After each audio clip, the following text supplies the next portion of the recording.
Everyone, welcome to money studies classes. I hope कि आप लोग अच्छे से होंगे। अन्य दिनों की तरह आज भी 70वीं बीपीएससी के पॉइंट ऑफ व्यू से कुछ इम्पोर्टेंट क्वेश्चंस का प्रैक्टिस करते हैं, साथ में समझने का भी प्रयास करते हैं। क्वेश्चन नंबर फर्स्ट, खबरों में रहने वाला जैत खंभ विजय स्तंभ के संबंध में निम्नलिखित में से कौन सा ऑब्लिक से कथन सत्य है? ऑब्लिक है। कथन स्टेटमेंट ए, जैत खंभ सतनामी समुदाय हेतु पवित्र संरचना मानी जाती है। स्टेटमेंट बी, सतनामी समुदाय छत्तीसगढ़ की सबसे बड़ी अनुसूचित जनजाति समुदाय है। स्टेटमेंट सी, 19वीं सदी के संत गुरु घासीदास इससे संबंधित थे। ऑप्शन नंबर फर्स्ट केवल स्टेटमेंट ए एवं बी। ऑप्शन नंबर सेकेंड केवल स्टेटमेंट ए एवं सी। ऑप्शन नंबर थर्ड केवल स्टेटमेंट बी एवं सी।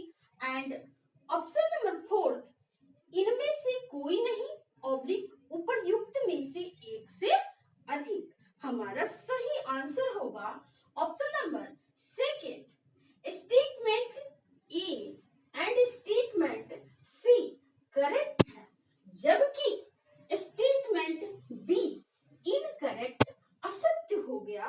तो क्यों, आइए समझते हैं। जैत खंभ जिसे विजय स्तंभ के नाम से जाना जाता है, सतनामी समुदाय कौन थे? तो सतनामी समुदाय किसानों, कारीगरों और अछूतों को शामिल करते हुए छत्तीसगढ़ की सबसे बड़ी अनुसूचित जाति समुदाय है। ओके, 19वीं सदी के संत गुरु घासीदास के सम्मान में ही छत्तीसगढ़ सरकार के द्वारा संजय डुबरी टाइगर रिजर्व का नाम बदल करके गुरु घासीदास राष्ट्रीय उद्यान कर दिया गया। अब यहाँ पर एक प्रश्न यह भी बनता है कि संजय डुबरी टाइगर रिजर्व कहाँ है? तो आपको ध्यान में रखना है कि यह कहाँ है, छत्तीसगढ़ में। और इसी टाइगर रिजर्व का नाम बदल करके क्या कर दिया गया? तो गुरु घासीदास राष्ट्रीय उद्यान। यहाँ एक की पॉइंट जो कि आप लोगों को ध्यान में रखना है, गुरु घासीदास किस सदी में थे? तो 19वीं सदी के संत थे गुरु घासीदास। नेट के एग्जाम में यूजीसी के द्वारा इस तरह के क्वेश्चंस पूछे जाते हैं कि मीराबाई, कबीर, गुरु नानक, दादू, ये सारे संतों का एक तरफ नाम दिया रहता है और दूसरी तरफ उनके कार्यकाल का क्रम दिया जाता है और आपसे पूछा जाता है कि इन्हें सही सुमेलित कीजिए।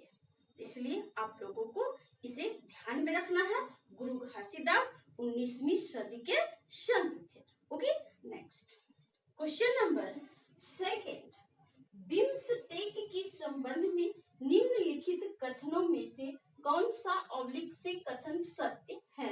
ऑब्लिक है।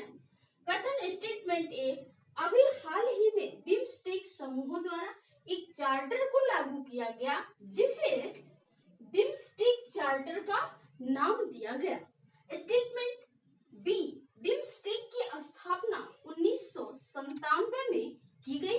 स्टेटमेंट सी, इसका उद्देश्य अरब सागर क्षेत्र में स्थित देशों के बीच तकनीकी और आर्थिक सहयोग को बढ़ावा देना। स्टेटमेंट डी, भारत और पाकिस्तान भी इसके सदस्य देश हैं। ऑप्शन नंबर फर्स्ट केवल स्टेटमेंट ए एवं बी।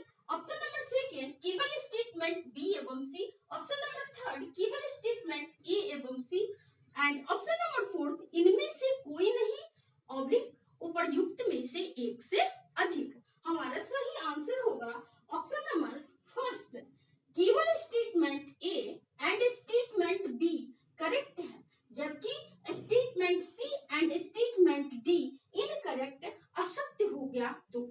आइए समझते हैं।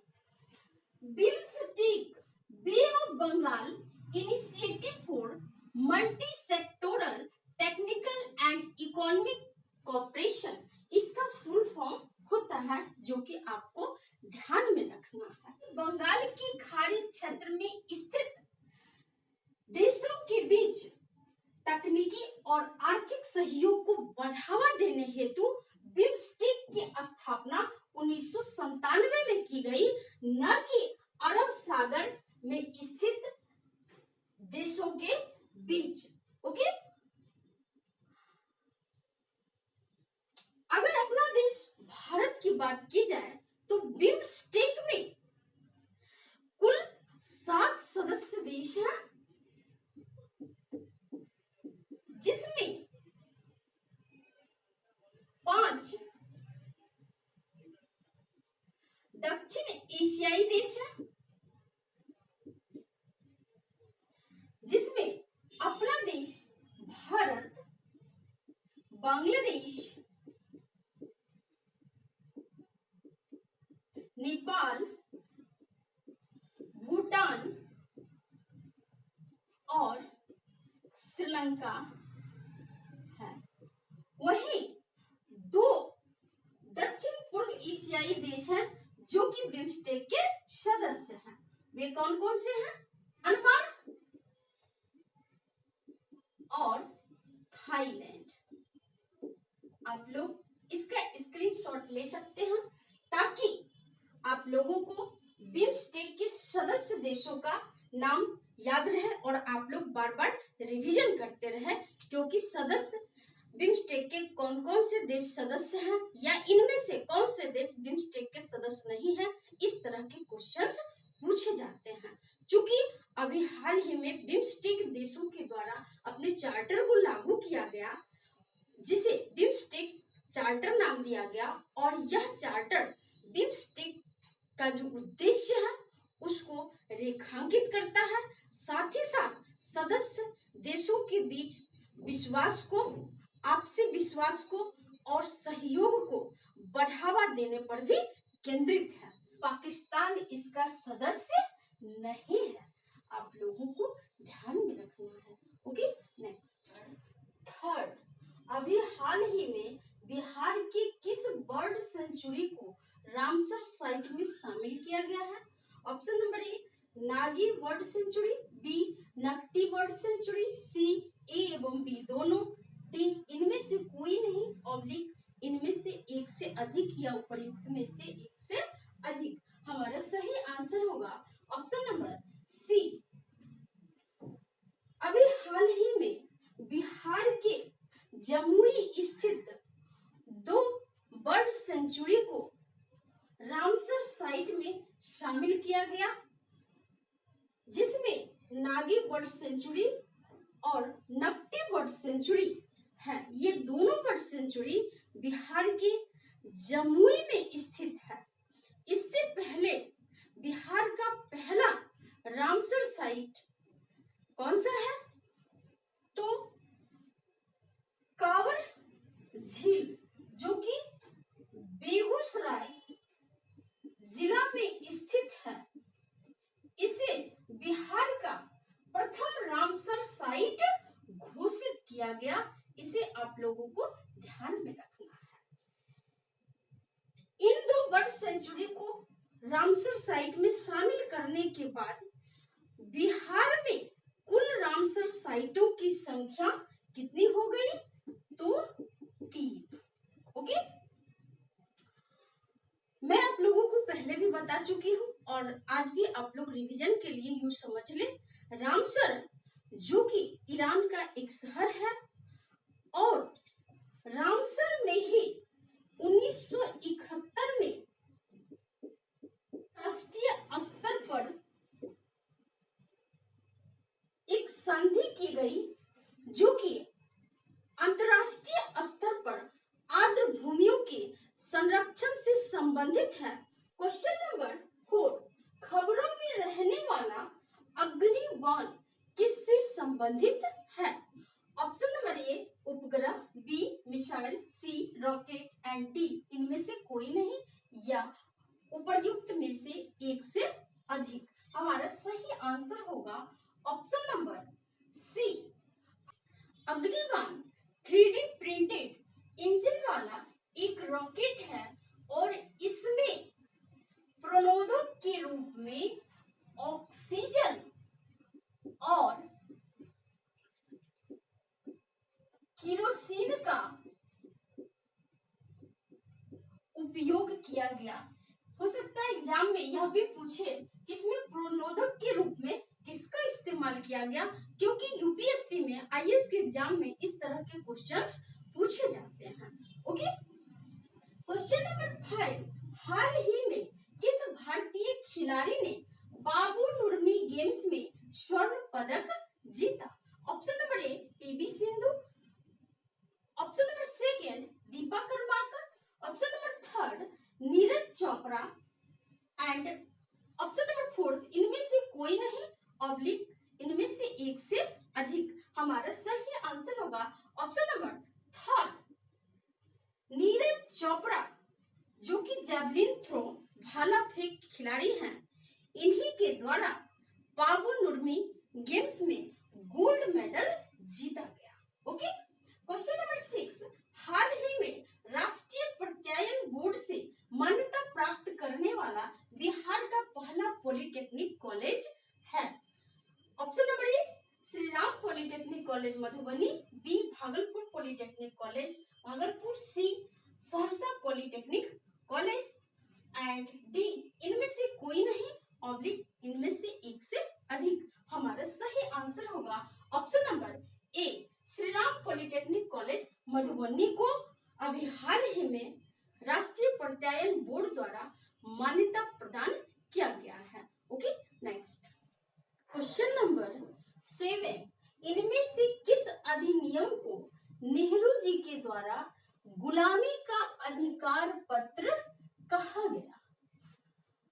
Option number A 1919, B 1935, C 1933 and D इनमें से कोई नहीं ऑब्लिक उपर्युक्त में से एक से अधिक। हमारा सही आंसर होगा ऑप्शन नंबर बी 1935 ईस्वी के अधिनियम को पंडित जवाहरलाल नेहरू ने गुलामी का अधिकार पत्र कहा। आप लोगों को पता होगा कि हमारा जो वर्तमान संविधान है उसका अधिकांश भाग 1935 के भारत शासन अधिनियम से ही लिया गया है। ओके, क्वेश्चन नंबर 8, भारतीय संविधान की रचना हेतु संविधान सभा का विचार किसके द्वारा प्रस्तुत किया गया?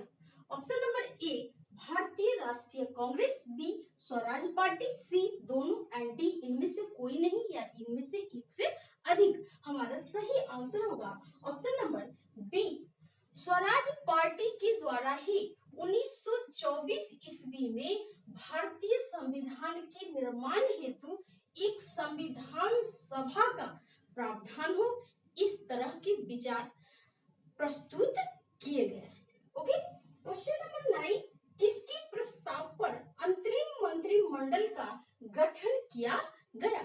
Option number A Cripps mission, B cabinet mission, C Mountbatten योजना एंड डी इनमें से कोई नहीं ऑब्लिक इनमें से एक से अधिक। हमारा सही आंसर होगा option number B cabinet mission, जो कि 1945 में आया और इस मिशन के प्रस्ताव पर ही 2 सितंबर 1946 ईस्वी को अंतरिम मंत्रिमंडल का गठन किया गया। ओके, नेक्स्ट क्वेश्चन नंबर 10, अंतरिम मंत्रिमंडल में गृह मंत्री कौन थे? Option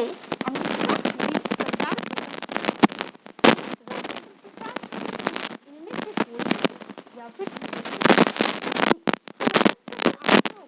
option number B Sardar Vallabh भाई पटेल अंतरिम मंत्रिमंडल में गृह सूचना एवं प्रसारण मंत्री थे। और अंतरिम मंत्रिमंडल